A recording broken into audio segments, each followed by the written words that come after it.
time to get activated, gamers, because you're listening to the GigaBoots Game of the Year 2024 featuring Dan and Bob Video Games. Bob, I'm pretty sure something is burning. It's fine. Chris Wolfhard. Can I AI generate a stable industry? And Dr. Agro. Whoops, the physical boundaries of a finite universe. This part features outrageous categories such as Most Loathsome B, sponsored by Windows 11, Scrimblo of the Year, Best Jacket, and Top of the Year. So grab your Nuggies and Mountain Dew, gamers. Sit back in your race car chair and get ready, because the GigaBoots Game of the Year 2024 Podstravaganza starts right now! Yippee! Welcome to part 3. We have a lot of categories ahead of us, like most mind-numbing bark, most loathsome person,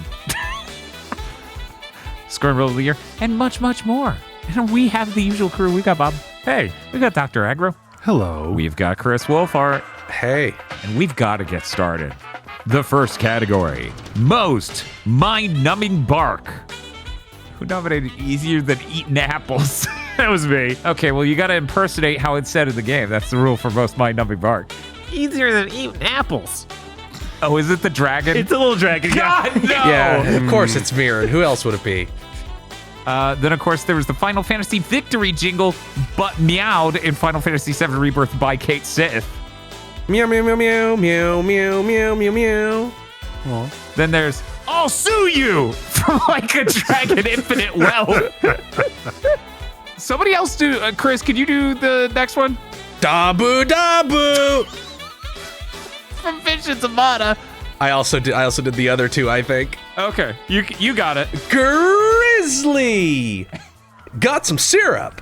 And of course, the Dudbears will love this. From Morley, from Visions of Mana. And the last one, who wrote this? That was me. Really awkward laugh of some random guy in the streets of Grand Trad from Metaphor Reef Fantasio. What the fuck? I should have practiced this a few more times. Did Zach Galifianakis ask him what his favorite kind of laugh was? It is insanely bad. I have no idea why it happens, but it's over in the little part where there's the weapon merchant and the item merchant. If you walk by there, there's a normal conversation and this super awkward laugh. Oh my god. Holy shit. That's so terrible that stuck in your mind, because yeah, you go by there all the time. Let's see. I'm going to go ahead and say we get 3 votes each. I'm starting cruel. I'll go first. I'll Sue You. There were other things they yell in Like a Dragon Infinite Wealth, but that's the one that gets me every time because they say it before you do anything to them in Hawaii. Yeah. They just scream that at you. That makes sense. And the other catchphrases are a little bit less salient and unique. For example, them just going, "Hey, asshole!" Which is pretty great, but I'll Sue You just got me every time. The victory jingle but meowed in Final Fantasy VII Rebirth really sticks with me for obvious reasons. That dude was kicked out of my team so quickly. No, it never stuck with me. I don't know, man. The game has a real opinion about you not using characters. Yes, it does. Yeah, make he only it. does it. I think he only does it in the segment where you're controlling him. Oh my god. And of course, the Dudbears will love this, which is now permanently associated with Ichiban because that's the same voice actor. Oh my god. Morley What? is Ichiban Kasuga. Yeah, Oh my Kaiji God. Tang sure gets around. So anyways, those are my 3. Bob, I'll let you go. The Dudbears will love this. They sure will. Yes, they will. Grizzly.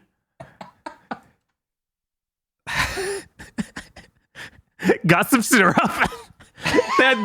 I even nominated other things on this list. I'm sorry. Those Vision and Mon ones are too mind-numbing. Yeah, you know what? I'm taking it away from the victory jingle, and I'm giving it to Grizzly because I voted wrong. That's just true. The Grizzly line sticks with me, along with the Dudbears will love this. Yeah. We're gonna go next to Aggro. You're never going to believe this. Uh-huh. The Dud Bears will love this.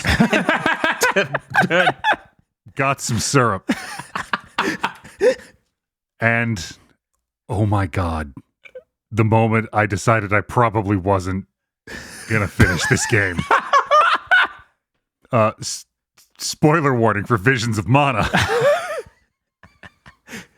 After she dies, and you immediately go back out to the map and hit a honey, and he goes, Grizzly!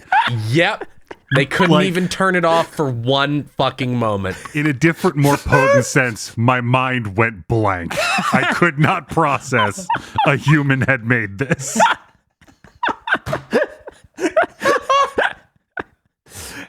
Chris? Grizzly! Okay.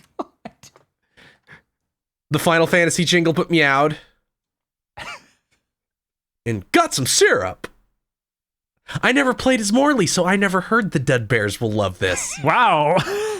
I switched to Morley for a while. Like, yeah, I want to see what he plays like, and then I switched off of him. I'm like, you know what? I'm used to Grizzly. I can take it.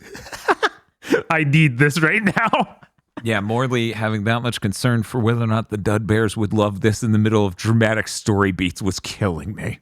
Yeah, I almost only used him because he's got the coolest design, and he's the samurai/ninja guy. I mean, even beyond that, he has absolutely broken shit you could do with him. He does. That just unhinges every combat encounter.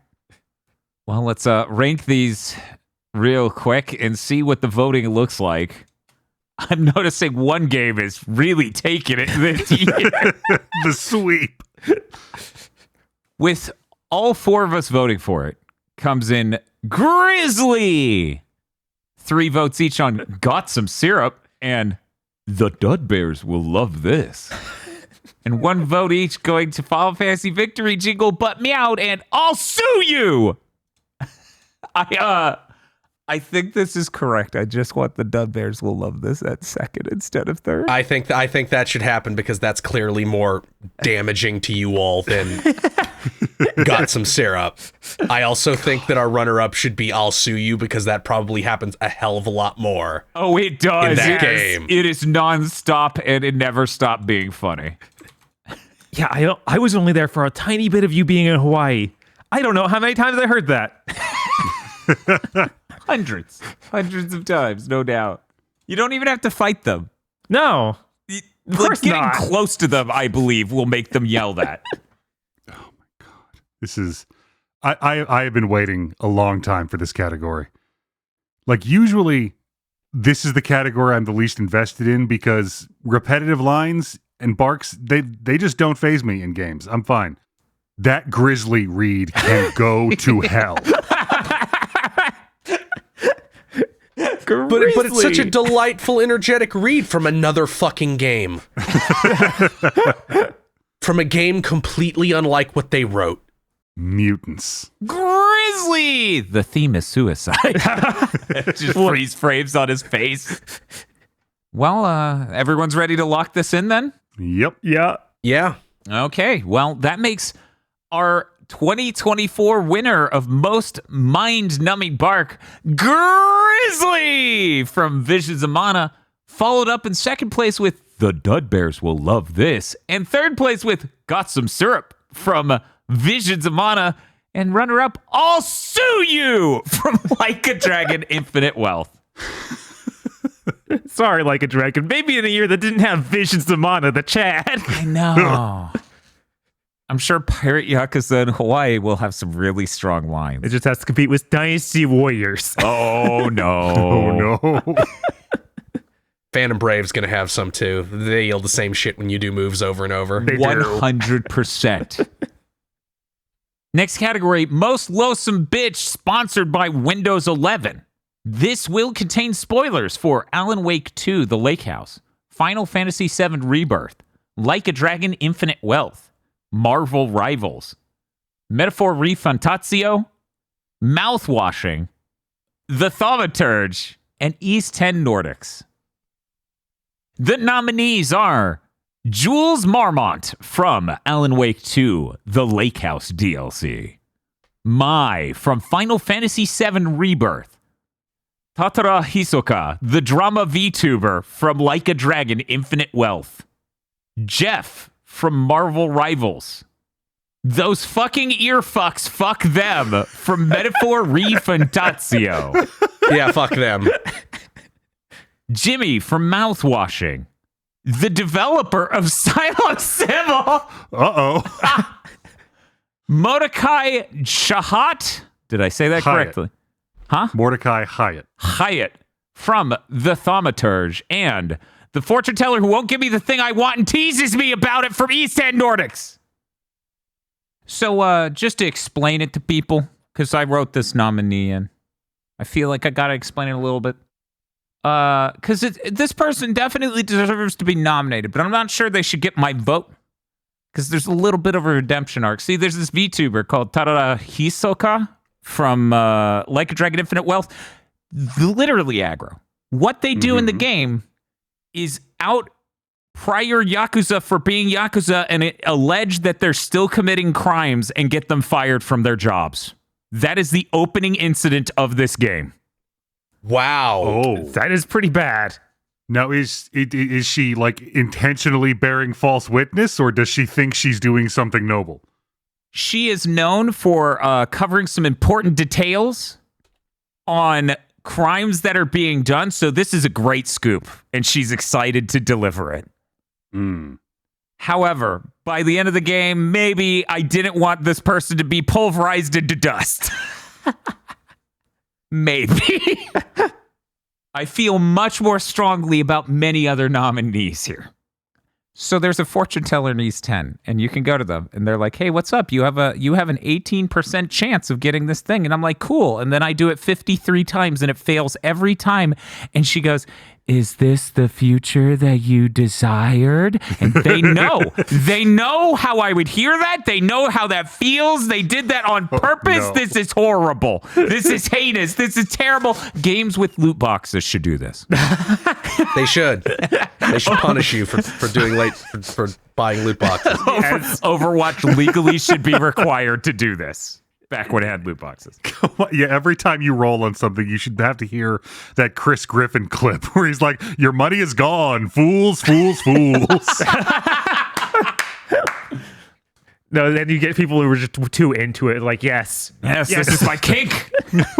Yes, Seth Green, demean me verbally more. yeah. It's a very small group of people we need to be really worried about. Jeff for Marvel Rivals is a shark. Tiny little Scrimblo looking bastard. He sucks. His ultimate is to grab everyone in a circle and drag them underground with him, at which point he can jump off of the map and kill an entire team. It's pretty brutal. I hate him. He is horrible. People were complaining about Hawkeye. We solved the Hawkeye problem. There's now a Hawkeye neighborhood watch in every match of Marvel Rivals. You can't prevent Jeff. Okay, I gotta be real. So for people who play Final Fantasy VII Rebirth, MAI, is clearly, just super obviously, Chadley streaming under a trans VTuber. Yeah. 100%. Yes. It's just female Yeah. Chadley. Yeah. Yeah. You enter a battle, though, and this motherfucker don't shut up. Just reading the Wikipedia page for every monster you're fighting nonstop until the battle ends. Out loud, aggro. This is not text. Mai is just constantly just like, and their average foot size and the historical importance of this rhino. And I'm like, I swear to God, when I get done killing this, I'm going to kill you. I don't know. That sounds helpful and informative. No, it Especially doesn't. since you're going to her research battles and complaining that she's doing research. That's not research. That's rambling about Wikipedia articles. I don't know, Dan. This sounds like a personal problem. Yeah, this is starting to get political. I don't know. She makes Chadley upset, so I kind of like her. Post entire Wikipedia article in chat. I was just trying to help. Why did you time me out? I have a soft spot for Mai because I also know people who have created female versions of themselves they then got jealous over. Wait, is that the arc of those two? That's hilarious. Oh, you don't notice how she's constantly sucking up to Cloud and he's like, okay, I'm muting you. I don't need you right now, Mai. I'm turning you off. Aside from that, I think that's all of them, except for like everyone here played Mouthwasher. Yep. Yeah, you don't need to fucking explain Jimmy, piece of shit. Jimmy's obviously a piece of shit. Just for frame one, Jimmy's a piece of shit. You can see right through Jimmy. Curly couldn't. That is so unfortunate. If you've worked enough jobs that involve large teams, you've worked with a Jimmy. You could spot a Jimmy. Yeah, but unfortunately, the weakness of someone like Curly is that he's pretty much basically a good person and makes the assumption that all other people are operating under the same framework. Mm-hmm. Until it's too late. Mm-hmm. Yeah, he believes when someone says it was a mistake. Aggro, tell me about Mordecai. Oh, God. Hyatt. Hail El Palazzo. What? God damn it. So, one of the main narrative threads in the Thaumaturge is that your dad is dead. Mm-hmm. You come back home to Warsaw to bury him, and you hate him because he kicked you out because stuff happened. It turns out he died because a building fell on him. It turns out the building fell on him because a rabbi summoned a golem to kill him, and now it's coming after everyone he was related to.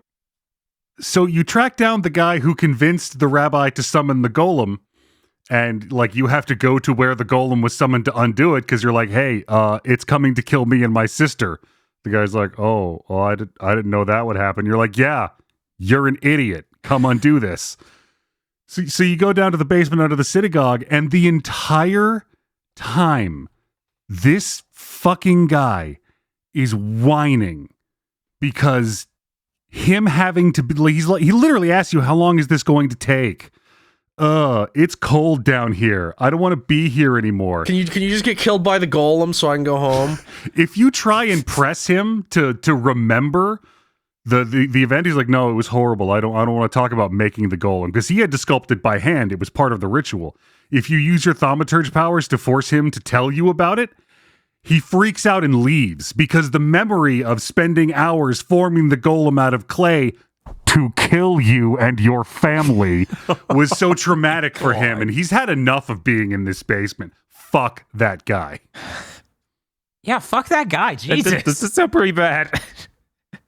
That's a little bit worse than me and my gambling addiction and the woman who chides me for it. Who nominated, quote, those fucking ear fucks, fuck them for Metaphor Refindatio? Okay, so, there's these enemies, there's these humans in Metaphor that are giant fucking, they are two giant ears with like a sword sticking out between them. And they travel along set paths. They only move when you move. If you touch one, you get in a fight where they have advantage no matter what. And when you kill them, they instantly respawn. Oh. Yeah, no, they're rough. They're in two parts of the game, and both parts they're in are terrible. Fuck them. I hate them. Jules Marmont? Bob, did you want to take this one or I? I'd go for it. So Jules Marmont is one of the Marmonts who run the Lake House Research Center. And throughout the game, you discover a bunch of weird and terrible things they've been up to. Principally for Jules, though, is a series of documents that let you know that he derailed somebody's career, moved them from the team they were working with down into the basement, where it is shitty and or more dangerous, because he had a peanut allergy. And Jules brought in a snack for the team that involved peanuts, and he couldn't eat it. And this pissed Jules the fuck off. And he workplace retaliated him. You find a letter written by Jules where he's screaming angry because somebody made an HR complaint that he started making fun of this guy for having a peanut allergy. It's a beautiful moment in interactive storytelling where someone moves from being the antagonist to being a guy you want to kill with a pipe. That's quality writing. I think that's everything other than the developer of Silo Sybil. I'm not going to vote for them. I feel like getting nominated is punishment enough. Because they made Silo Sybil an act of the devil. They are a servant of Satan by making that game, and they deserve to hold this sort of colleague and running the esteem of these people. You are just as bad as Jeff the Shark. Jesus. Also, that game, apparently the physics start to fuck up if you run it at any frame rate higher than 60. Note the game locks 80 specifically. Weird. Uh-huh. That doesn't change the level design, which is evil. Right. And that's the evil part of it. Uh-huh. It's not the part where the physics fuck up, which you should absolutely fix if you know that's a problem. It's the part where the levels are designed by Satan if he was really into Crash Bandicoot 1 and no other Crash Bandicoot. I swear to God, there is a 30-minute long ride level like the Hogs in Crash Bandicoot 1, but you're on, what do you call those white things that, you're on a maggot. You're just riding, instead of a hog, a maggot for 30 minutes doing the most ludicrous one of those I've ever seen in a game. Anyways, yeah, I'm not going to vote for them. I feel better now. Anyways, is that everyone? That's everyone. Okay. Wow. I'm going to let Aggro lead voting. What am I working with? Yeah, how many votes do we get? How many do you think is fair? I think this might be another 3 category. Yeah, let's be cruel. I think we can manage under 3. I think we can deal with the tyranny of only 3 votes. Well, I'm going to start with Jimmy from Mouthwashing. It takes a lot to be that evil and that not be the focus of your character. Just the loathsome part taking over. That's an accomplishment. I'm going to go with my boy Mordecai. And Jules Marmont. Chris. Jimmy, those fucking ear things. And aggro swayed me, Mordecai. Bob. I'll be brave and vote for the developer of Silo Sybil. Oh, no. No, Bob, you took it too far. You crossed over a line, I don't know. Bob was there 9 hours and wasn't even the one playing, and I'm on his side. I played 1 level, and that was enough. That's enough. Jimmy. Acha. I wish. And I'll go with Jules. 3 votes is really hard. I'm going Jeff the Shark. Okay. Jules Marmont. Yeah, you know, Jeff has a promotion with Discord right now. I don't like that.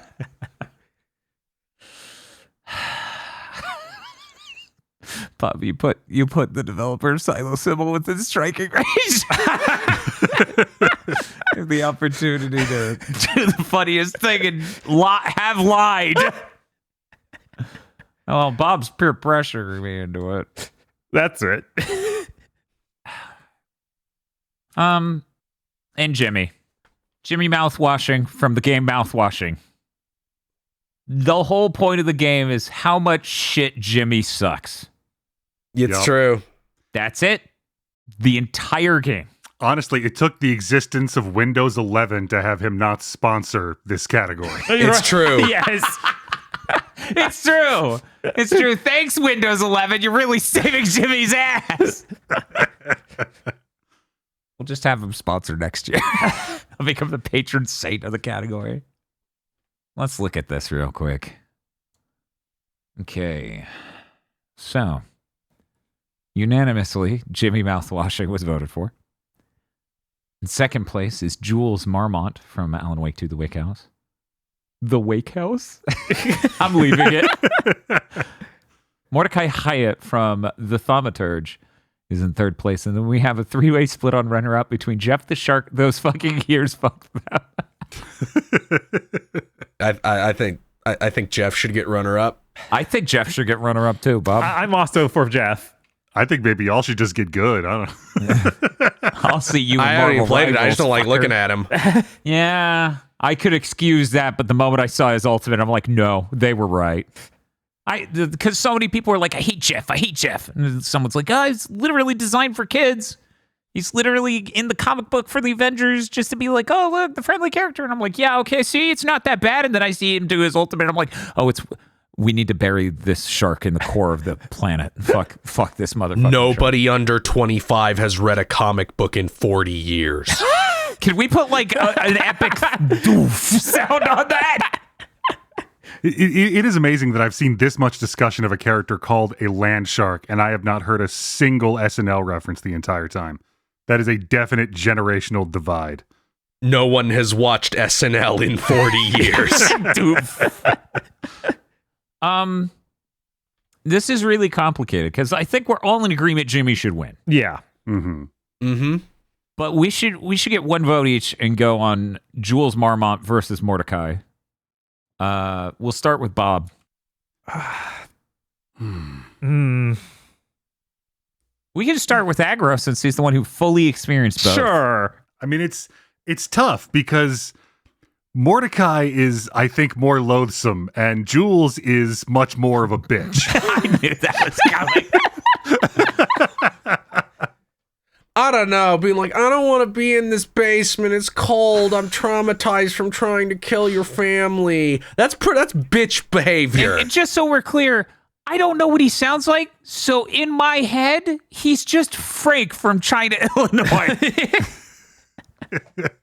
Like an octave down, and you've pretty much nailed it. You know what? Yeah, you've reconvinced me. Ugh, that fucking guy. You were so much of the plot. He showed up at your father's funeral to ask you if you knew how he died, and then like, what's that over there? And disappeared. Fuck you, Mordecai. Hey, Bob. Jules has also got a really good thing. You find that, yeah, he's just been trapping artists down here and starving them until they write more in like really petty ways of like, no, you're gonna finish that script. No, not script, because he's actually doing an artist or a painter. It's like, oh yeah, the painter is just he can't paint anymore. He's out. He's like, what if I lock you up and you have to paint? I'm very good at this. If you find to just log after log, like, it's not working. I don't know what's going on. Oh god, yeah. Didn't he start drugging him too? I think so. So it's really strong, but I am kind of also being pulled over to Mordecai, because oh my god, you don't have to go on a mission with him whining. That's pretty bad. That's some pretty exceptional bitch behavior. It is. So you know what? Sure, I'll show it on Mordecai as well. Chris? Yeah, Mordecai. Yeah, that's the way I'm leaning too. Jules. You know, if you said Jules was acted by Troy Baker, maybe then. Oh, I need Troy Baker in a Remedy game. Game. Oh, that would be so good. It would. What? Especially if he was like the voice and the face. Mm-hmm. He's like, instead of doing the schism they do where the voice will be one thing and then the face will be a different thing voiced by the voice. Right. We get both. Yeah, which So they it's do just- sometimes, like with Iceman. Oh man, I'll never remember his actor's name. it doesn't matter. No one remembers. God damn it. They just remember Iceman from X-Men 3. 1 and 2 as well, Jesus. Anyway, yeah, I'm okay with locking it in with Mordecai in second. Aggro? Yeah. Okay. It sounds like everyone else was leaning that way too. And Aggro was the most split on it, so I guess we're good. Okay, well, that makes the most loathsome bitch, sponsored by Windows 11, of 2024, Jimmy Mouthwashing from the game Mouthwashing. Followed by, oh god, I only have to say it one more time, Mordecai Hayat from the Thaumaturge. And in third place, Jules Marmont from the Alan Wake 2 The Lake House DLC. Runner-up, Jeff the Shark. Fuck you, Jeff.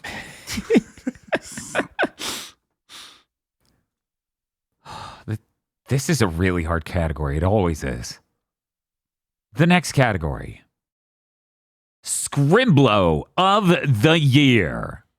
The nominees are Agent Mara Forrest from Crow Country, Astrobot from Astrobot, Kate Sith from Final Fantasy VII Rebirth, Hyakumaru from Sushi Ben, Jeff the Shark from Marvel Rivals, Whoa. Virn from Grand Blue Fantasy Relink, Momo from Infinity Nikki, The Shopkeeper Goblin from Legendary Tales. Shinigami from Master Detective Archives Raincode. Heisme from Metaphor Refantatio. Lena Caden from Metaphor Refantatio. Talkative Tooth from Metaphor Refantatio. Naho Biho. Very important that you... Yeah, you can't get that wrong. It's very precise. From Shin Megami Tensei 5 Vengeance. Mare from Trails Through Daybreak. And Bangbu from Zenless Zone Zero. Gentlemen, we get 4 votes. I'm going to go first. Bangbu. Well, actually, wait. Does anyone want to really upsell their nominees real quick? Here's my upsell. Bangbu has a global Twitch emote for Zenless Zone Zero. It is with us forever. Thank you, Twitch, for putting the fucking Hoyoverse Scrimblo from the game no one played as a global emote for the rest of time. A lot of people play that game, Dan. Not nearly enough. It seems like it had the biggest drop-off of any Hoyo game. Well, since Genshin. Vern from Grand Blue Fantasy Relink. I don't know who nominated them, but it's a small dragon. He's fucking annoying. Yeah, he's a really annoying little dragon. He loves apples. He loves eating them. You're so hateful to Vern. He's delightful. Look, I don't hate him. I can describe him. So Heisme is a tiny Batman.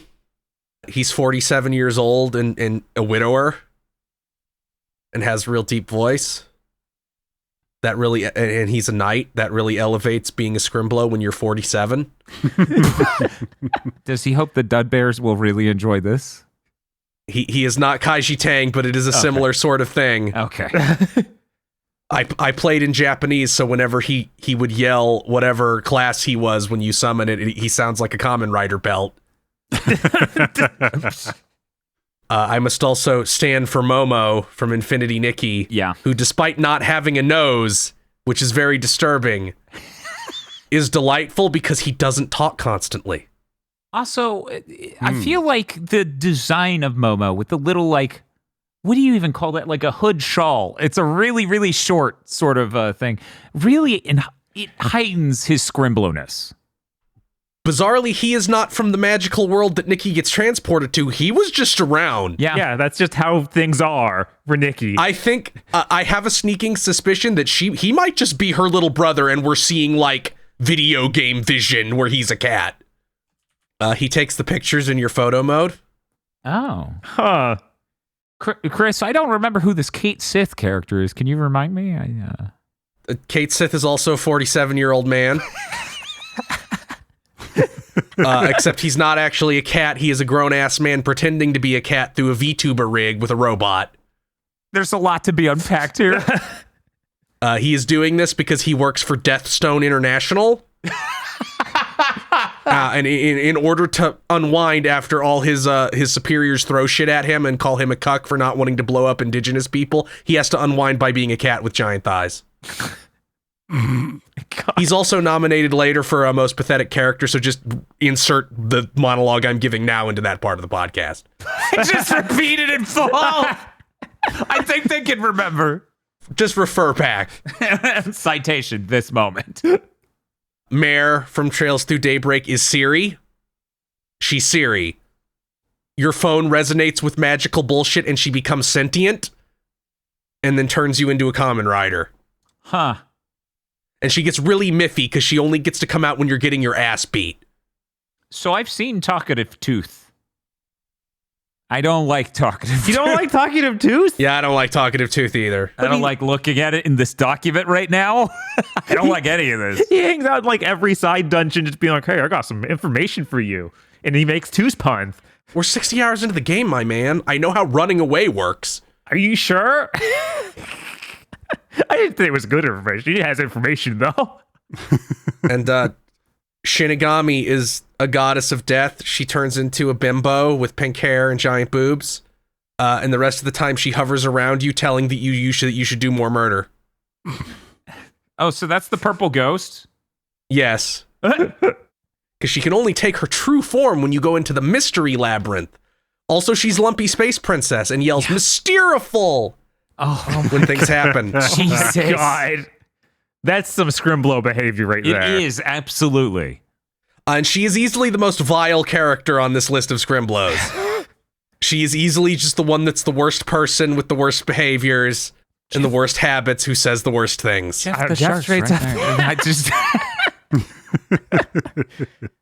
She would play Jeff in Marvel Rivals. Oh my God. But would she have the developer of Silo Sybil design the levels like that? Is she in fact Satan? Oh no.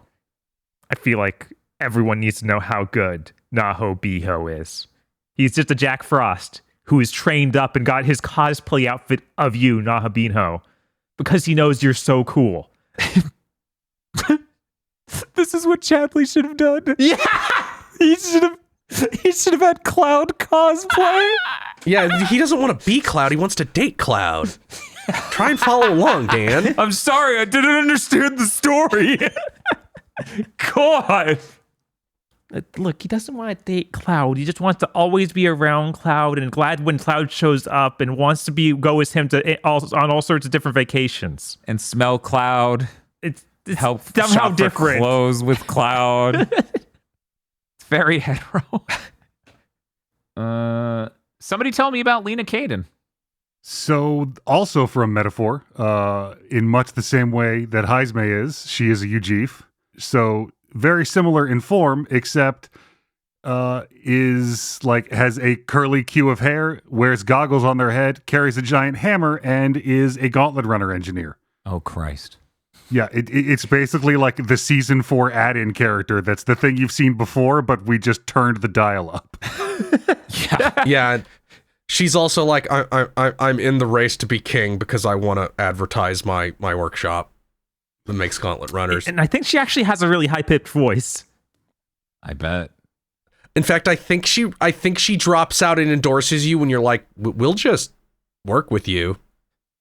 We'll give you like a $20. Right? Like, we'll give you like money. We can do that. It's like, oh, for real? Oh my God, you have money? I don't have money. Aggro, let us talk about Hyakumaru. Oh my God.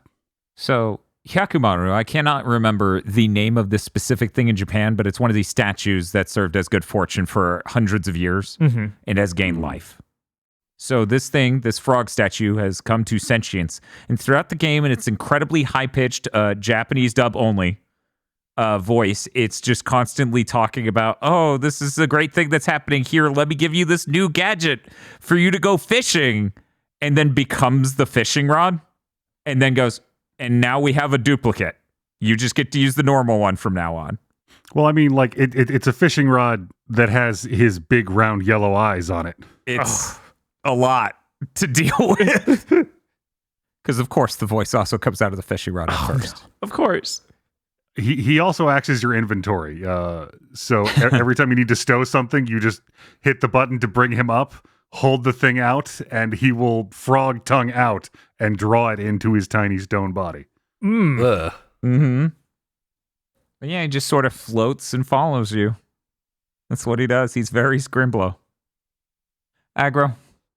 Yes, sir. I am appalled that you have brought the shopkeeper goblin to this discussion. Mostly because I have to look at it again. Oh, there's no image of the shopkeeper goblin. I couldn't find a picture of that. Yeah, I've been sitting here trying to find one too. Give me 1 second. I feel like I took a picture. Oh, please. Yeah, this thing, I mean, it's special. Like this game isn't known for its high graphical fidelity. This is the first NPC you run into in the tutorial. And it's doing like Tony Hawk Pro Skater NPC tier animations. No voice. Mm-hmm. It looks like somebody wearing a suit at a Shrek-themed amusement park. Yeah, it looks like one of the kids from Ghost Recon had been turned into a goblin. That's true. It looks exactly like that, yes. None of the other goblins are shaped remotely like him. It's just, there's no explanation for it. It's just him. He's got that weird 50s drawing of an American child cherubic face shape. He's a shopkeeper. He gives you quests. He talks like he's from Brooklyn. It's weird. His giant ass pumpkin head. Yeah, it's terrible. It's really hard to tell outside of the headset how big his head is. It's true. Looking at this 2D image, you don't get an idea for how gourd-like his head is. Are there any nominees left that haven't been? I don't think anyone's talking about Mara Forrest. Agent Mara Forrest from Crow Country. Yeah. I don't know how to explain this other than she looks like she's made out of pre-rendered PS1 aesthetic. She's constructed like a balloon animal, but polygons. She is a tube person. Yes. It's pretty great, actually. She's very small. She has Scrimblo energy because of her shortness and boldness. Anyone else? No notes? Yeah, I feel like most Scrimblos would carry a shotgun. Momo would. I feel like there are so many here. I'm going to give us 5. Mm-hmm. And we can whittle down from there. We'll start with aggro. All right. I am going to go. I'm going to go with Jeff. Because he does, like, I haven't even played the game, and I have that deep, immediate reaction of, I might need to drop a cinder block on this thing. He does the Jaws theme, like he hums it as he swims. Yeah, Oh it's my like, God. imagine Stitch from Lilo and Stitch doing that, and you've got the right voice in your head. The Goblin Shopkeep from Legendary Tales, because I definitely keep a cinder block on me when he's around. Hyakamaru from Sushi Ben, because he's so cute. He's so helpful. And his voice is so funny. Yeah, his voice is very bourignon.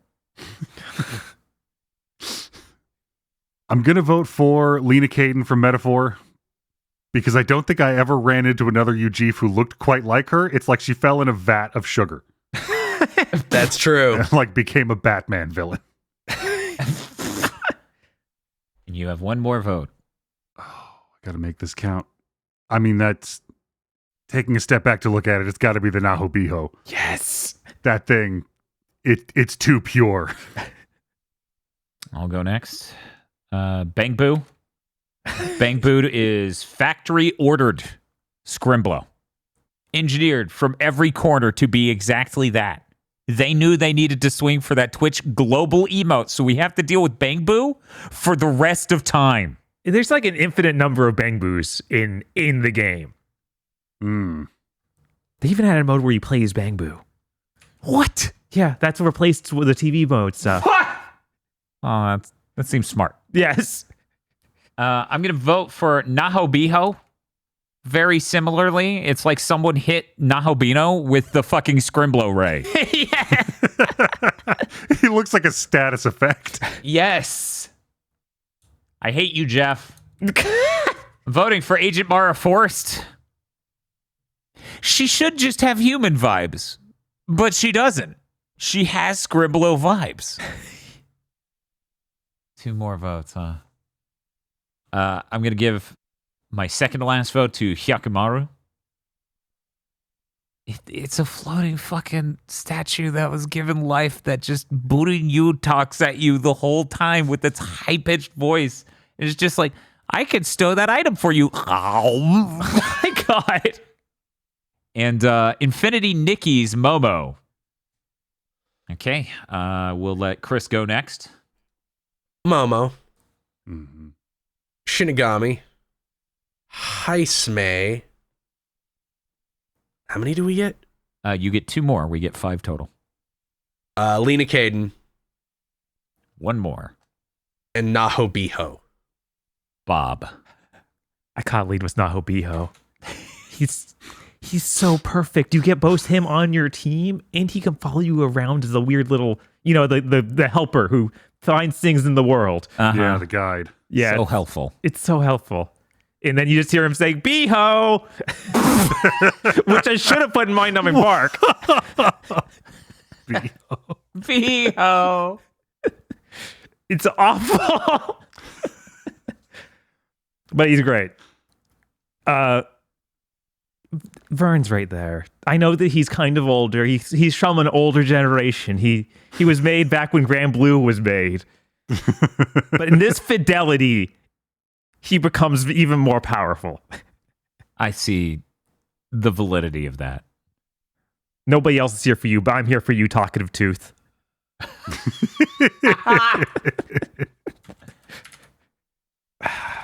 I need to look up a voice of the Shinigami because everything I've heard has made her seem very Scrimblo. But I will just go based on that and vote for her. And what? One more vote? Yes. Let's see. Bang Boo. Bang Boo. Currently, the voting breaks down as such. Unanimous vote for Nahobiho, followed by twos and nothing but twos for the following: Hyakumaru, Momo, Shinigami, Lena Kaden, and Bang Boo. And one vote each for Agent Mara Forrest, Jeff the Shark, Vern, Shopkeeper Goblin, Talkative Tooth, and Heisme. Is there anyone people think strongly should enter up into the twos? This is a thick category this year. Yeah, it's monstrously huge. Yeah. Like I keep thinking like, oh, surely Jeff, but then I look at the twos and wow. Right? The twos would eat Jeff alive. Okay. Well, with that done, how about this? Let's not worry about Nahobio and whether or not Nahobio needs to take first. Let's just worry about these two voters. We're going to get 3 votes each. You're voting among the two voters.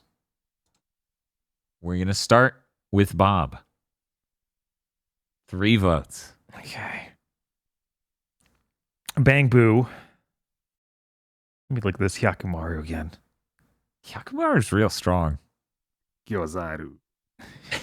Yeah, I think he was the first thing I looked at this year and went, oh, that's a Scrimblo of the year. Sure, I'll throw in with Hyakumaru and Shinigami. I'm doubling up on exactly what Bob just did. Because I feel like Momo's really strong, but I feel like Shinigami's stronger. Aggro. I'm going to have to give it to Momo.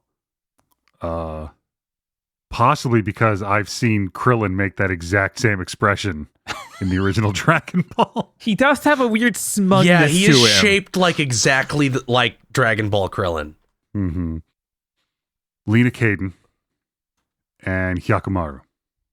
Chris Wolfhart. Momo. Shinigami. Hyakumaru eating things for you is really a lot. So, Hyakumaru. Okay, let me sort these again and see where we end up on the things that didn't get unanimous votes that time. Okay?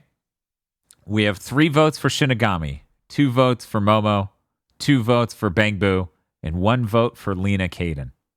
Hyakumaru, as a reminder, got 4 votes. Let's do this one more time. 2 votes. You only get to vote among these. I'll start. This is easy.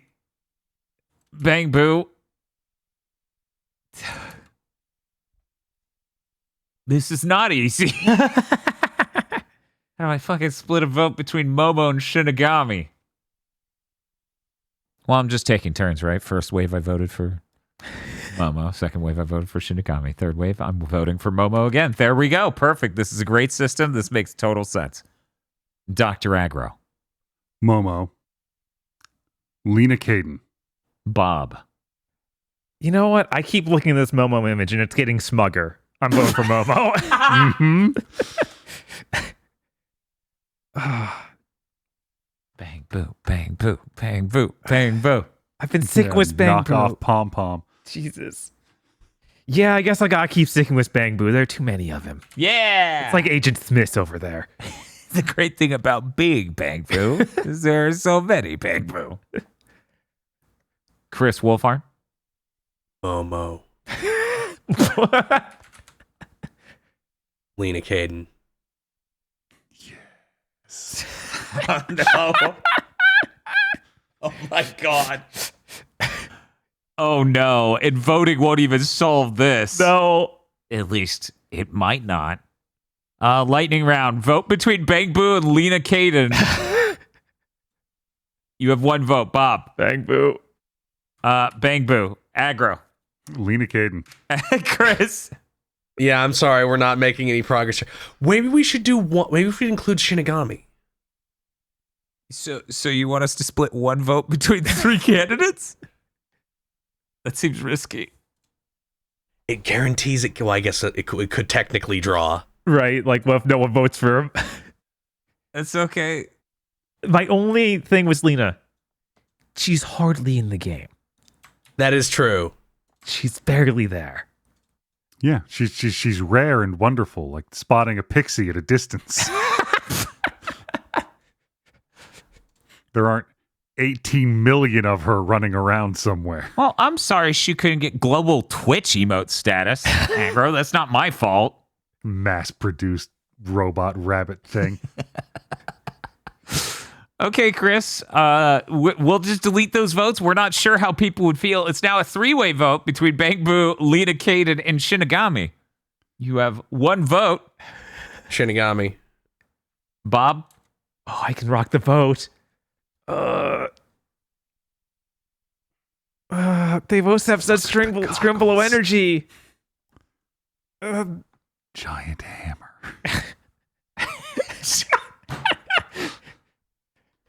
I feel really bad. I'm only voting for this because I lack experience. I'm going to vote for Bang Boo. No.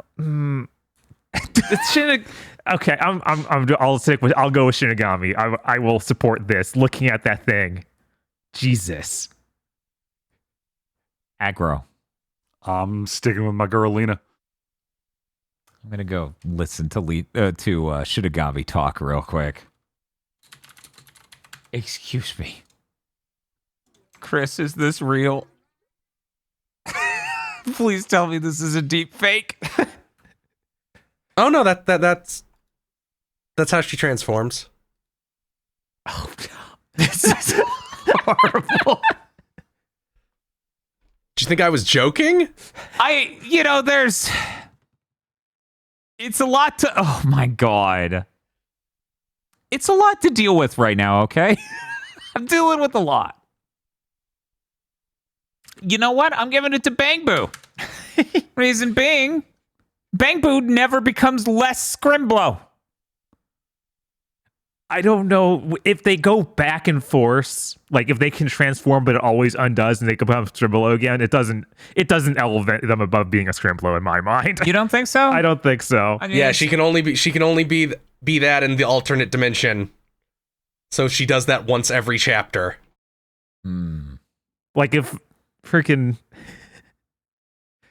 oh my God, what's the Genshin Impact Scrimblo? Paimon. If Paimon turned into a full-grown woman once, wouldn't say that she is now not a Scrimblo. That might even be real. People think she's the supervillain in the opening of that game. Epic twist. I'm okay letting Shinigami be runner-up.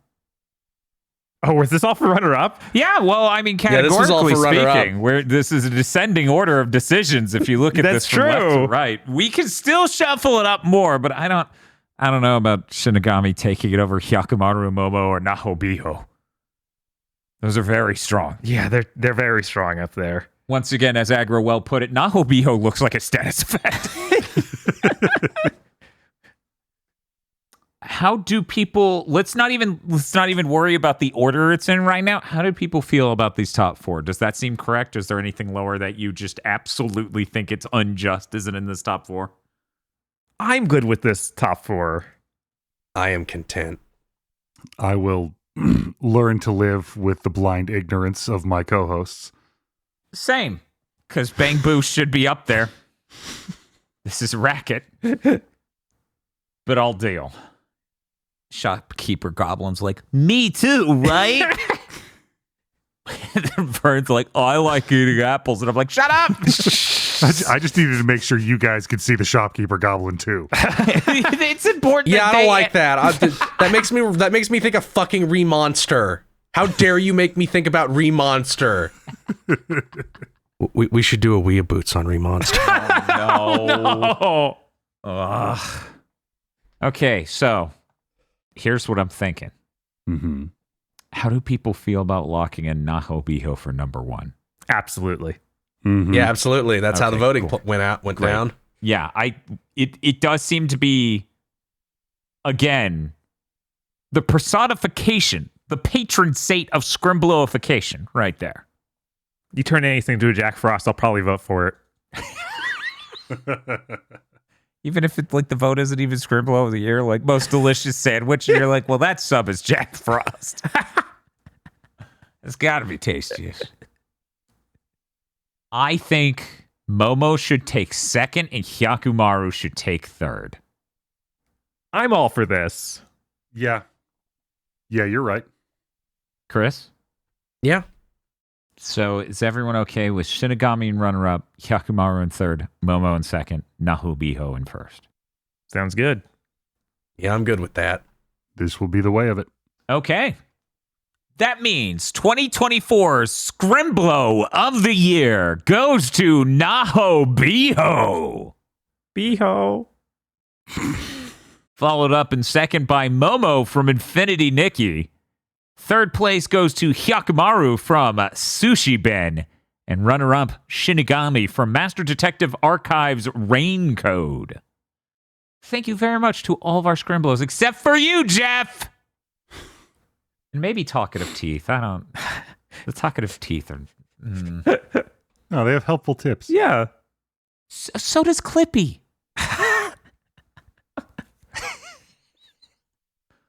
The next category, most pathetic character. This is going to have spoilers for Banishers, Ghosts of New Eden, which, by the way, somebody pointed out, Aggro, brace yourself. Mm-hmm. The acronym for that game basically is Be Gone. Yup. Oh. 0% chance that was intentional. I don't know. More spoilers for Dragon Quest III, Final Fantasy VII Rebirth, Metaphor Refantatio, Mouthwashing, Visions of Mana, Ys 10 Nordics, and Zelda, Echoes of Wisdom. The nominees are Rebecca Hardgrave from Be Gone! Boromos from Dragon Quest III, Reeve from Final Fantasy VII Rebirth, Ideas Glodell from Metaphor Refantatio, Jimmy Mouthwashing from Mouthwashing, The Mana Goddess from Visions of Mana, Gren from Ys 10 Nordics, and Stamp Guy from Zelda, Echoes of Wisdom. When it comes to Jimmy, his pathetic nature is overridden by how much he's absolutely loathsome and I hate him and I just want to stick him in like a trash compactor. Yeah, but he's in so much self-denial, it's completely pitiful. I'll hear it out. When he's like, I'll fix it, I'm being responsible, I'll take it. He means it. He's just a complete fucking failure of a person.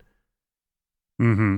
And it, like the patheticness is compounded by the fact that the entire time he's doing that he's taking responsibility, it always has this edge of, oh, I'm in this position that other people put me in. Mm-hmm. Yes, he simultaneously is like, I'll fix it, I'll take responsibility, while never even once reflecting even the slightest bit on anything he did. He literally blows his own brains out to avoid having to reflect for even a moment. Yeah, I guess my extreme bitter hatred of people like this is really overbearing my ability to view them as pathetic. Mm-hmm. Cowardly, absolutely. Pathetic is too light a word. It's almost how I feel about that. I'll mull over it some more. Aggro, tell me about Rebecca Hardgrave, which sounds like it should be a character from Beyond the Grave. Oh, yeah, it's Gungrave character. Uh-huh. So, interestingly, this was also a character that I spent a long time trying to decide whether she should go in most pathetic or most loathsome bitch. Oh my god. So on your way to like the second or third town, I don't quite remember, you by a frozen waterfall come across this ghost who's like, oh, I'm dead. where's my husband? I love my husband. And they're like, all right, well, we'll go find your husband. You get to town and you meet a guy and they're like, oh yeah, hey, we met your wife. And he goes, what? Long story short, what you might notice while playing the game is that she's white and he's black, and it's pre-revolutionary America. And she used to own him. Oh. And was convinced that they were in love. Oh. And when they have their confrontation, she's like, no, we were in love. He's like, bitch, I was property. What the fuck are you talking about? She's like, no, but you said, yeah, because you owned me. If you loved me, why didn't you free me? And she pauses and says, I mean, I wanted a guarantee that, and I don't remember what happened after that because my brain shut off. I can see why you might consider this person for most loathsome bitch. Yeah. She whines that no, wait, our love was real all the way to hell.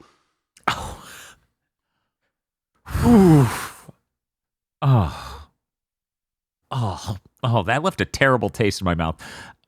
People haven't heard about Baramos since the last part of this. Chris, could you recap Baramos? So all through Dragon Quest III, you're like, you have to go on this huge adventure to get to the Dark Lord Baramos, who is menacing the world. And he looks like a total joke. He looks like Piano from Dragon Ball, if you know who that is. He's like a pudgy little pterodactyl man who casts magic. Then you kill him, and his boss is immediately like, that guy wasn't shit. And then when you go to fight his boss revives his bones to fight you, and he is still a joke. Oh, that might seal it. Holy shit.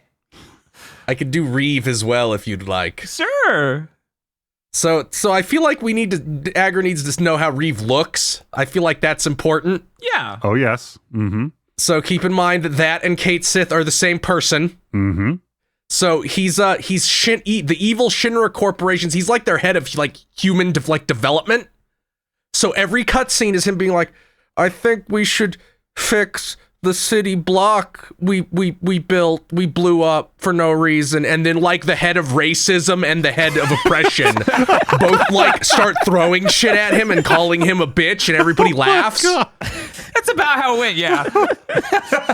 And then he's so torn up over this, he has to put on his VTuber rig and pretend to be this cat robot with huge thighs who is helping your party. And the best part is when eventually he's like, I gave the ancient artifact to open the temple to fucking Shinra because it would be dangerous, and I thought you guys would understand. And everyone in the main party just goes, fuck you, Kate Sith, and walks off pissed as hell. Also, he puts on a cute little accent for the cat only. That's true. Which totally It's insane. unclear. It's unclear as of now, as of the second game, whether or not that comes with the robot or he is actively doing it. I will. No matter what is actually in the story of the third game, I will give it immense credit if it has him do that voice as a joke. Technically, they still have room to be like, and it wasn't even Reeve. Because I don't think they've overtly showed a scene where Reeve is clearly piloting Kate Sith. They did show a scene where he covers up shit. Mm-hmm. They show him covering up shit. They show him having a plushie of Kate Sith in his office. It's like Kate Sith could be a programming routine he made or something like that. Honestly, but Kate Sith also has to really- turn off sometimes when he's busy. It really doesn't matter. If you just put the whole Kate Sith thing aside, you tell me this guy is Shinra's executive VP of not being evil? Yeah, that's one pathetic motherfucker. So, like, we dropped a big chunk of the city to kill, like, 3 guys. Or here's my plan for rebuilding it. And everybody's like, we're not rebuilding. We're building Mecha. Fuck you. And throw shit at him. I think my favorite cutscene is when, like, because keep in mind his moral stance, right? So it's really funny then when Rufus is just like, hey, quick question for all of you now that I'm in charge. My dad's a psychopath. Why didn't any of you stop him from blowing up that reactor? And they all just stare at him like, Most racist woman to ever live, Naziest man to ever live. Do either of you have? And the incredible spineless man. Yes. He just looks at him like a beaten dog. Yeah. Like there's so much emotion in his face as like his fucking proposal to not do genocide is ripped in half in front of him. Oh man. Yeah, he seems like a really strong contender. Let's talk about Adeus Glodell. Everyone but me here can talk about Adeus Glodell. He's a totally pathetic cuck who gets outshadowed by the party at every opportunity and then dies ignobly through his own actions. It's not even him losing to the party. Like this guy is the definition of bro thought he was on the team. Wow. He just keeps showing up as like part of Louise's coterie and like, I'm gonna do stuff, and he doesn't. Every time he shows up, people are like, oh, it's fucking, yeah, I mean, I guess he's here too. And then he fails, and then he fails, and then like he comes up against the party and you beat his ass. And everybody's like, oh man, these guys killed Glodell. Deafening silence of nobody cares. Lunch. He brings his dog into fight with you into the fight with you and then cries when you kill it. It's like, bro, you brought him. I want the ultimate team that is Adeus Glodell, Jimmy Mouthwashing, and Baramos. They're not lasting one chapter in a Yakuza game. We already talked about Jimmy. Let's talk about the Mana Goddess. What makes the Mana Goddess so pathetic? The Mana Goddess had one job. One job. Hey, I'm going to go save the world. Mana Goddess, watch my wife. Yeah, okay, It's going to take like a month. Yeah, I got this. I said I got this. Starts day drinking immediately. Yes. Oh man, I don't know what happened. Reeve, why didn't you save this guy's wife? when my mother, the Monetary, said we should blow up reactor, whatever the villain of the guy in Visions of Mana is, why didn't any of you stop him? Yeah, okay, you make a pretty solid argument. Gren from East End Nordics, also nominated. He's just Kago from Bleach. I mean, it's true. Like, there's no more to this nomination than that, I don't think, unless someone wants to chime in. Yeah, he's Kago, Yosuke from Persona 4, just any pathetic little high-pitched, squeaky-voiced sidekick to the hero that's I will give Grin this. He doesn't creep on women. Pretty impressive for this role, yeah. Also, he does stand up to his dad at a point because his dad sucks. Mm-hmm. Yes, he does grow as a character. Yeah. So by the end of the game, maybe but, not. But one of his big moves is like doing a sliding dogeza towards people. Also, Agra, I maybe this moves things for you. I don't know if it does. This is his outfit. He, I swear, he wears it to upset his father while he's in the military. In a vacuum, that sounds kind of based. I don't know. I know, right? This is who I am, Dad. I'm joining the military. Yeah, whatever. And I'm going to dress like a slut. Excuse me, sir? I could see him becoming Karakurizer. Yeah, no, that's really easy to imagine. I know nothing of Stamp Guy from Zelda Echoes of Wisdom. Stamp Guy has set up stamping stations all over Hyrule. You go to them, and he parachutes down and gives you a stamp card that you stamp with his stamps that he has drawn himself as a muscular man on. He draws himself as that guy from Sporticus from Lazy Town. Yeah, from Lazy Town. Like, that's how he draws himself on these stamps, and they're all hand-drawn, and you are the only one participating in his stamp collecting quest. Even though he set these up all over Hyrule and thought they would take off, it's only Princess Zelda doing it. Well, did it work? Does Zelda think he's cool now? Absolutely not. Oh. But yeah, I think there's like 3 different whole books of stamps that you collect from him. They're all him doing different Sporticus-like actions. And of course, he's just a generic-looking NPC in this game. He doesn't look like he's actually buff at all. Oh no, I don't like that. Is that him? That's him. He's put a stamp on his head. I see that. Yeah, I don't like that. I don't like him. I don't like that at all. I don't know. Like this sounds like a hardworking entrepreneur with a positive self-image, and y'all are just being haters. You know what? Maybe you're right. Is he Sign Guy's distant ancestor? I mean, Seemingly. Or maybe descendant. I don't know how the timeline works right. now. I'm gonna say we get 4 votes. I'm being generous. We'll let Chris lead on this one. Reeve, the mana goddess. Stamp Guy, and Jimmy. Oh, Jimmy. I hate to say it, but the Mana Goddess being that bad at her job just makes me think of that Saturday Night Live skit where that woman needs her husband to help her get off the phone. He just screams absolutely deranged shit every time. He's like, I'm sorry, I was trying. It's like, no.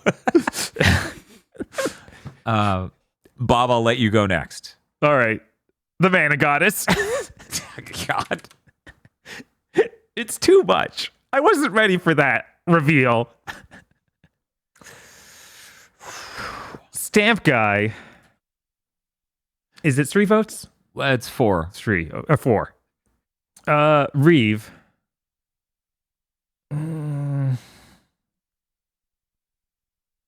Days Galadel, you already won Biggest Jobber, basically. You don't need this too. You're so celebrated already. Right? So I'll give it to Gren. Even though I do appreciate how much he did accomplish. Yeah, you better. I'm going to give it to Rebecca Hardgrave. That is... Christ! Yup. I only sent 2 people to hell in that game, and the other one is the guy who gives smallpox blankets to Native Americans. Oh! Sounds like you had a pretty based playthrough. Reeve.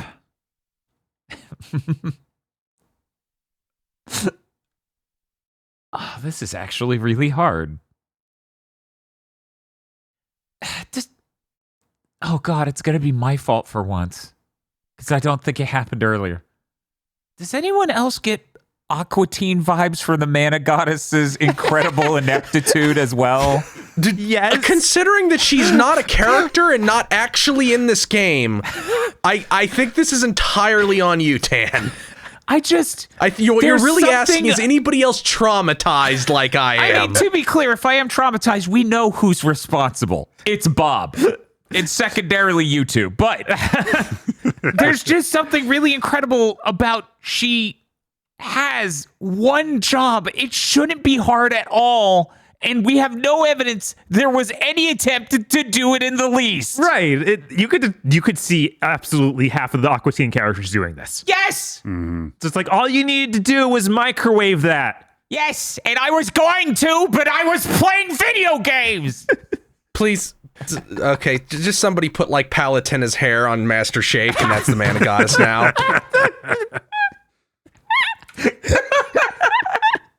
So I'm voting for that. And for my final vote, I'm really torn between Stamp Guy and Idaeus Glodell. Stamp Guy's so pathetic, though.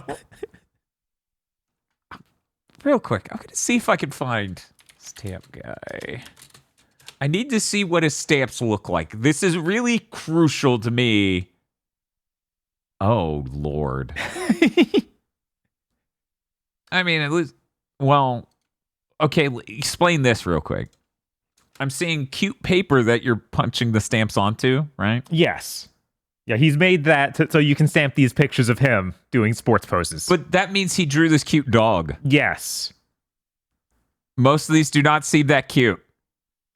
I think I just found the cutest one. Oh man, this guy only tried on one of these.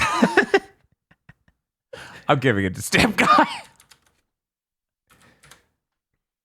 Aggro? You're all monsters and Stamp Guy is a saint. Rebecca Hardgrave, the mana goddess. I feel like even if you guys hadn't told me anything that happened after the point in that game I stopped, I still would have voted for her. I mean, if she made the system they're engaging in, absolutely. And also, there's that whole layer of the game. It's like your love interest was a part of her, question marks. So I think this was absorbed by her at the end. I don't know. deranged romance between your family line and her. Remember? Because your ancestor loves the mana tree so much. Yeah, your ancestor loves the mana tree and wants the original mana goddess, and then your new girlfriend took over mana goddess when you died. Yeah, I don't know. It's a lot. Glodell. Jimmy. Okay. Let me compute this out and see what we're looking at. So, unanimous vote for Master Shake wearing a Palutena wig. Second place with 3 votes is Reeve, and also second place with 3 votes is a Stamp Guy. With 2 votes each is Rebecca Hardgrave and Jimmy Mouthwashing. And 1 vote each for Ideas, Glodell, and Gren. I would argue Rebecca Hardgrave up, if anything. Aggro, are you with me on that? Oh, yeah. I think they definitely need to be up here. Does anyone else have any strong desire to get someone up into the voting? I mean, I feel... Like, Ideas probably deserves it, but... Yeah, had we not already given Jimmy another category? Right? I think it's okay for him to sit this one out. Right. Yeah. Yeah, that's basically how I feel on it too. And also, holy shit, Rebecca Hardgrave. Mm-hmm. Imagine not just coping loudly about an asymmetric love relationship with your own slave all the way to hell. That is pretty bad. I mean, personally, I think Stamp Guy is just trying to make the world a better place. So His heart's in the right place. Absolutely. his heart's in the right place. He's commissioning so many skebs of him ripped as shit. Yeah, he's a little guy. He's got personal fitness goals. He's trying to get his business off the ground. What John Bastow, but instead of actually being ripped, he's just getting art of himself ripped. So, are you trying to say Stamp Guy should exit the voting, or at most get runner-up? Is that what you're alleging here? I mean, that is what I'm saying. But I admit that I don't have direct experience of this character, and so I'm just going off of the stat list I've been given. One moment, I'm contacting my vizier. I'm trying to remember if Stamp Guy even gives you good rewards for filling a stamp card. Because that's important. You mean other than supporting a local business and making someone's dream come true? Yeah, other than that. Thinks it might be real. Oh, supporting local businesses isn't real. Oh, Bob, the local Chamber of Commerce is going to have a word with you. We're going to have to watch the Huntsville 1983 Chamber of Commerce promo video again. I had no idea Bob had such a strong anti-local business pro-slavery stance. Bob's getting roasted in the comments section. Oh, no! My Grand Vizier has replied, nah, about Stamp Guy. Sounds like maybe Aggro's onto the right thing here. I don't know. I would gladly trade Stamp Guy for Rebecca Hardgrave. Let's see. Stamp Guy gets you 10 bottles of fresh milk. 10 bottles of fresh milk? Are those reusable bottles? No. Oh. Because No, that's not how. Oh. That's not how it works in Echoes. Yeah, you just mix them into your smoothie. So it's just 10 uses of. See, he's milk. pro smoothie. That's pro fitness. Yeah, these look like mostly smoothie related rewards. Golden eggs, 3 of those. A fairy bottle. Okay. Okay. 5 monster stones? I don't think those are even that good. Okay. Not looking good, Stamp In Guy. a stamp suit outfit. Boo, not even a heart piece. Fuck this guy. Wow. How about this? We'll just raise up Rebecca Hardgrave and we'll open up the voting again. Is there anyone else wants to bring up into these three voting between Reeve, Stamp Guy, and Rebecca Hardgrave? Like my heart says Gladell deserves to be here, but I'm not going to vote for him over these other ones. Yeah. Yeah, that's how I feel about Barmos and Gladell based on everyone's description. Whereas Gren has an 8-pack. You can't slut shame Gren. Gren's winning. Stood up to his dad and everything. Gren knows exactly what he's doing. He's Gren maxing. Yeah, okay. So then we'll vote between these three. You get 2 votes each. We'll start with Bob. All right, which 3 is it? Reeve, Stamp Guy, and Rebecca Hardgrave. Reeve and Stamp Guy. I'm going Rebecca Hardgrave and Reeve. Aggro. Rebecca Hardgrave and Reeve. Chris. Rebecca's worse. Reeve and Rebecca. Bob's like, oh no, now I look like a bigot. I don't know. The 3 of us voted for a woman. I mean, Sure, she was a slave owner and horrible pest. she's just girl bossing. She's just girl bossing. That's how it goes. Girl bossing in colonial times. We'll be right back after these messages. God, I want to vomit having said that. She enslaves and enslays. Jesus. Gaslight Gatekeep Grave Return. Okay. So the current ordering based on votes is first place going to Master Shake with a Peloton wig. But it's got to be like plastic surgery Master Shake where he has the huge chest. Yes. Oh my God. Reeve from Final Fantasy VII Rebirth. Then Rebecca Hardgrave in third place and runner-up Stamp Guy. I feel pretty great about that ordering. Yeah, that works. Yeah, I think that's good. Mm-hmm. Okay, we'll lock it in then. Most pathetic character of 2024 goes to the Mana Goddess from Visions of Mana. That is going to taint every other Mana game going forward. Oh my God. Reeve from Final Fantasy VII Rebirth. Rebecca Hardgrave from Banishers, Ghosts of New Eden. And runner-up, Stamp Guy from Zelda, Echoes of Wisdom. Thank you very much to our nominees. The next category, Best Jacket. The nominees are Deviant Hunter from Astrobot, Troy Marshall from Call of Duty Black Ops 6, Victor Solsky from The Thaumaturge, Stroll from Metaphor Refantatio, Ed from Street Fighter 6, Jin Kazama from Tekken 8, Kazuya from Tekken 8, Reina from Tekken 8. There aren't going to be spoilers here, other than notionally Deviant Hunter from Astrobot. Aggro. Yes, sir. I really appreciate in this document where you nominated Victor Solsky. You wrote, denim. Yep. That's from the denim set. If you look at the item description, the denim set is called Conceited Extravagance.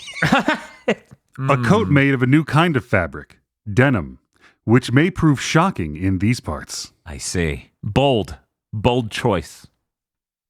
Gentlemen, what are we thinking here? 3 votes? 3 is going to be hard. I think we need that level of cruelty. They're just jackets. We have to deal with that. Jackets is a tough world. Okay. Well, I know who I'm voting for. Reina from Tekken 8. Incredible purple jacket. Really good look. And it's got the hood. Absolutely stellar design. 100%. I'm going with Jin Kazama's jacket from Tekken 8. Jin has a stellar fucking jacket. It's one of the best looks this man's ever had. I feel really strongly about this jacket. However, I feel the strongest about Troy Marshall from Call of Duty Black Ops 6. The whole reason this category exists, look at the drip on this jacket. This man is the movie Drive on legs. So good. We go next to aggro. Yeah, you're not wrong about this Troy Marshall jacket. This is simple, potent, elegant. This is a goddamn jacket. I'm going to give one vote to Victor Shulsky. It takes a special person to rock a floor-length denim overcoat with a fur collar.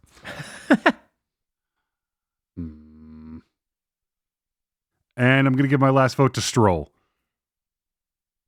With his Sergeant Pepper ass mustard yellow jacket with his family heraldry on the back. That shit is sick. We now go to Chris. Troy Marshall, like that jacket, that's a jacket that would show up in a 70s movie and you're like, that's ludicrous. Nobody would ever wear that. Raina. And Ed. Bob. Yeah, Troy Marshall, this is ridiculous. Why is this in a Call of Duty game? Don't know. Okay, so we need to fit in. Okay, I'll go hard. What? This is incognito? Holy shit, dude. That jacket is $1,000. Yeah, I need to look like I'm a high roller. Raina, I don't think... I feel like without the jacket, no one would care about Raina. Yeah, it does help. Oh, man. It's hard. Yeah, these other two Tekken jackets are really good. Yeah, so is Ed's. Yeah, I didn't even vote for Ed, but I was looking at Ed's jacket. I'm like, oh, that's strong. I like Stroll's jacket a lot, but the shoulders get me. They don't look... They're being that starched and pointed. I don't know.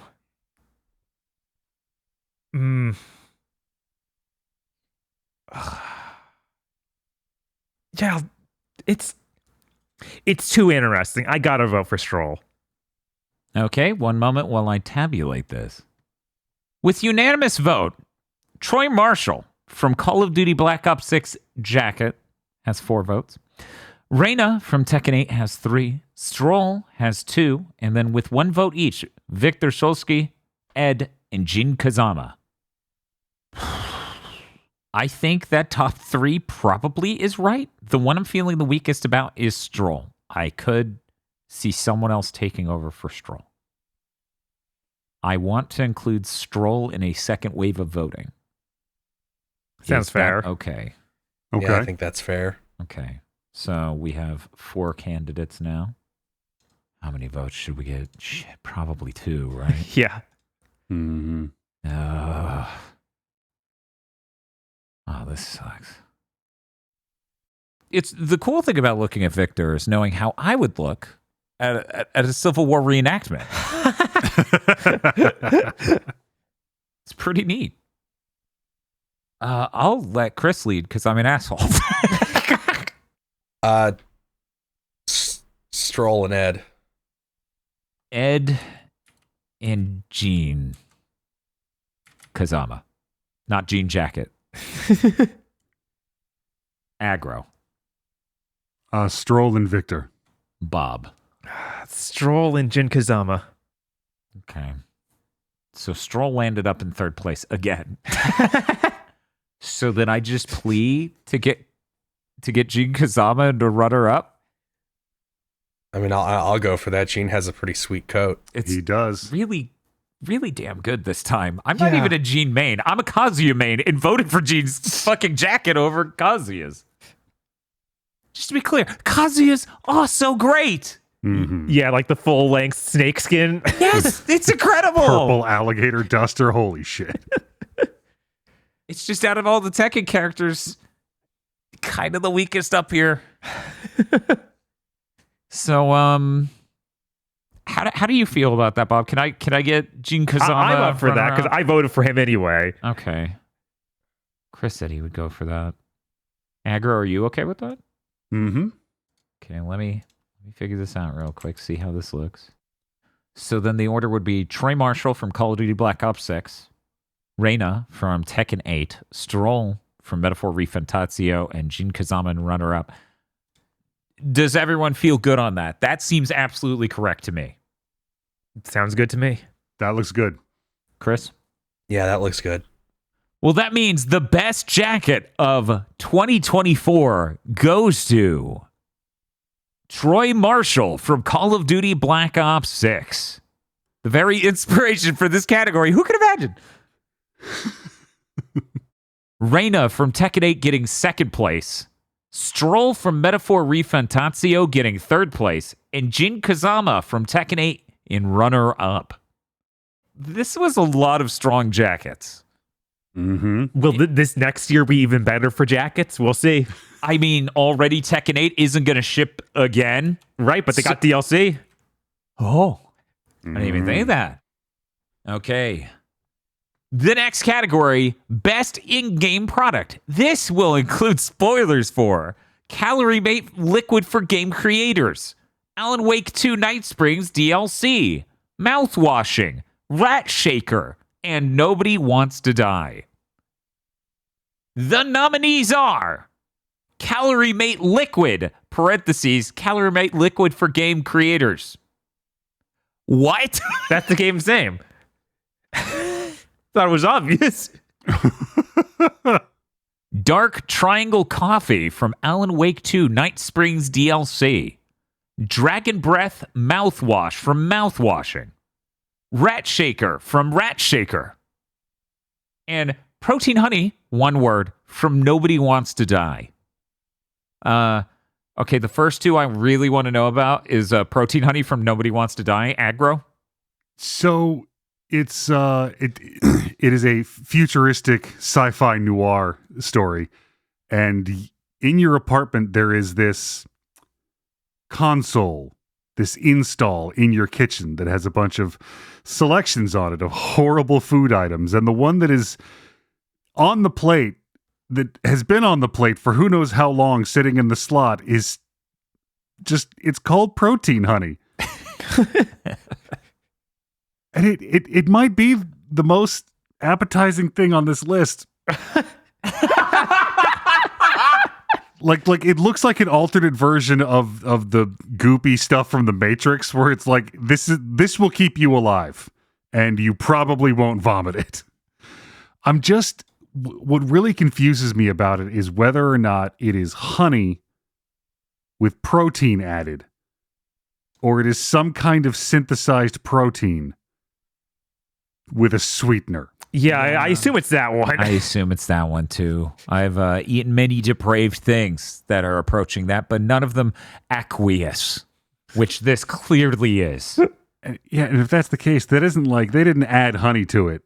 That's the consistency it came out as, and that's what they named it. Bob, can you explain Calorie Mate Liquid from Calorie Mate Liquid for Game Creators? What even is this game? So it's a game made by Calorie Mate to sell Calorie Mate Liquid. Presumably to game creators. So you roll around this can of Calorie Mate, because it's not like the Calorie Mate meals you might have seen in Metal Gear Solid 4, is I think, energy drink? Unclear. It has a label that says fruit mix and balanced food on it. Oh my God. Is this a fruity, like, protein shake? Maybe. I think it might be carbonated. I'm not sure. You played the game and you don't. I don't know. The goal is to get the Calorie Mate to the game creator so he can make his game. Wow. In the trailer, he looks excited about it. In the game, I couldn't actually do that because the game's really badly made and hard. Sounds right. Bob Aggro, tell me about Dark Triangle Coffee from Alan Wake 2 Night Springs DLC. So Dark Triangle Coffee obviously brainwashes people. Oh, cool. You are in the theme park from Alan Wake 2 that is now rethemed to be about this coffee brand. Oh. And Iceman is there like, hey, I figure out what's going on in the town. Everyone's missing because they drank this coffee. And they've been brainwashed, and they're probably being held here in the warehouse. So you go around the spooky theme park that's already coffee themed. Fighting guys who are all rambling about coffee, because that's instead of their old quotes they'd have about Alan Wake. It's just about the coffee. Oh, that's funny. That's really good. The coffee. Yeah, I think they literally do that. And then when you get to the end of the DLC, you get into the warehouse, and it's just dudes going around in coffee costumes who, if they see you, you die instantly. It becomes a terrible stealth game. And that's what a Dark Triangle Coffee can do for you. That's great. That's awesome. I'll explain the Rat Shaker from Rat Shaker. Rat Shaker might be a product to kill rats. It is a box. It is on the television. It plays in the intro. It's Rat Shaker in the game Rat Shaker, where you shake rats. These are two different things. You are the Rat Shaker. You are also shaker of other things. You are not the product. The product is Rat Shaker. It's in a box. Presumably, it helps you deal with rats. Unfortunately, the TV cuts out before you get firm details on how that works out. Yeah, do you think maybe the rat comes in the Rat Shaker box and you shake him? No. Okay. That never once entered my mind, and I refuse it as a notion. Who wants to explain Dragon Breath mouthwash? So, it is, as one might expect, mouthwash. It purports to kill 99.9% of all germs. But according to dialogue in the game, its sugar content is so high that it probably negates any disinfectant qualities that this stuff has. This is basically like floor cleaner hooch. Yeah. Yeah, it's 15% ethanol. This is like if a wine cooler was on meth.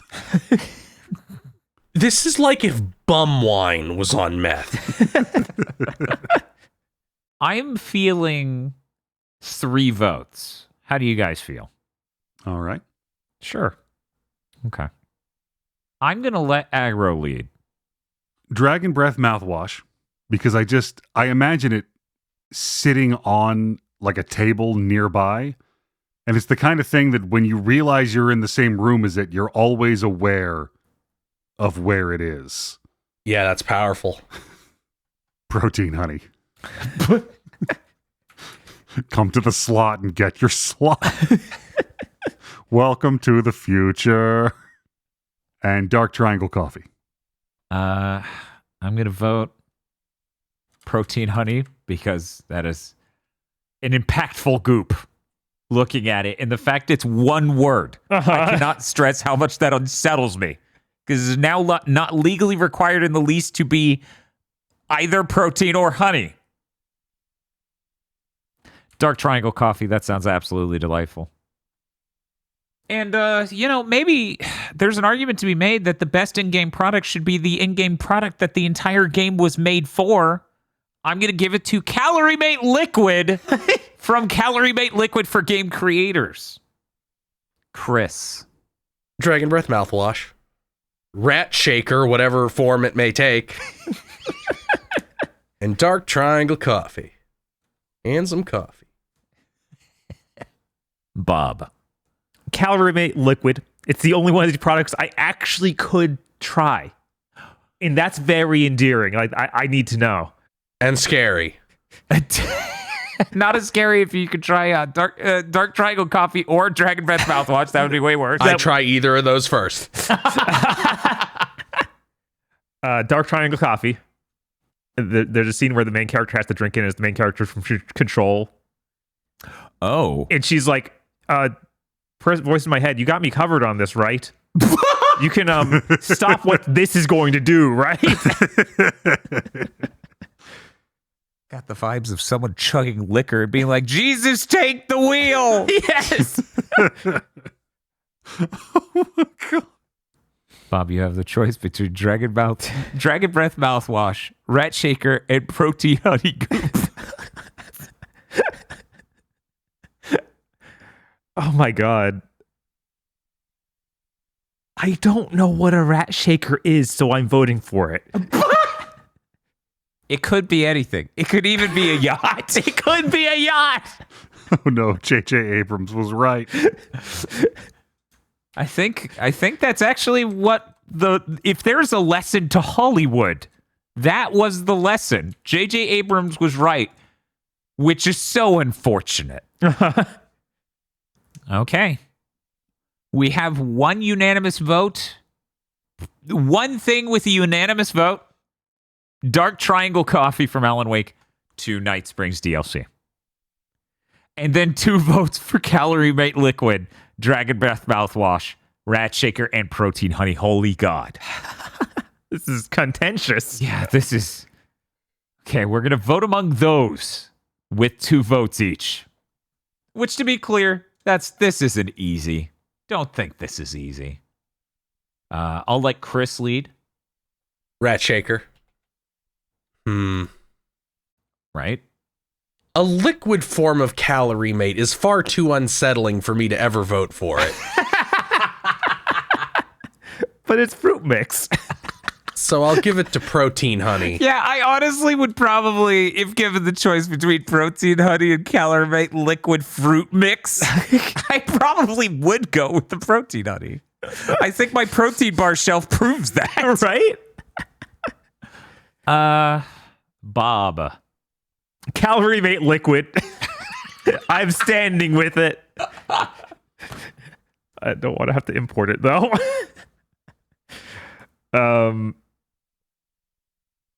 In Rat Shaker. Oh my God.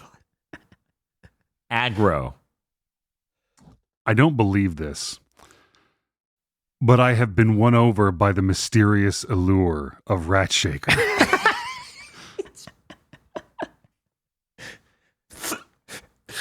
What does it mean? What does it mean? Anything could be in the box. And mouthwash.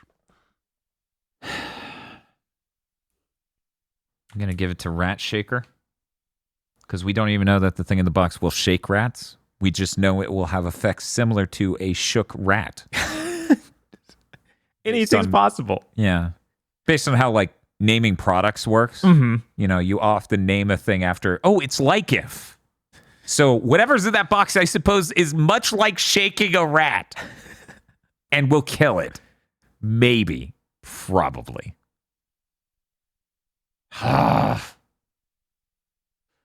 Okay, so here's what I want to do. Uh-huh. Instead of throwing my second vote on either, I want to do a lightning round with 1 vote each between Calorie Mate Liquid and Dragon Breath Mouthwash. Because those are the 2 I'm torn on. Is everyone okay with that? Sure. Yeah. Yeah. Okay. Vote between Calorie Mate Liquid and Dragon Breath Mouthwash. Bob. Yeah, Calorie Mate Liquid. Aggro. Their auras are so different. I know.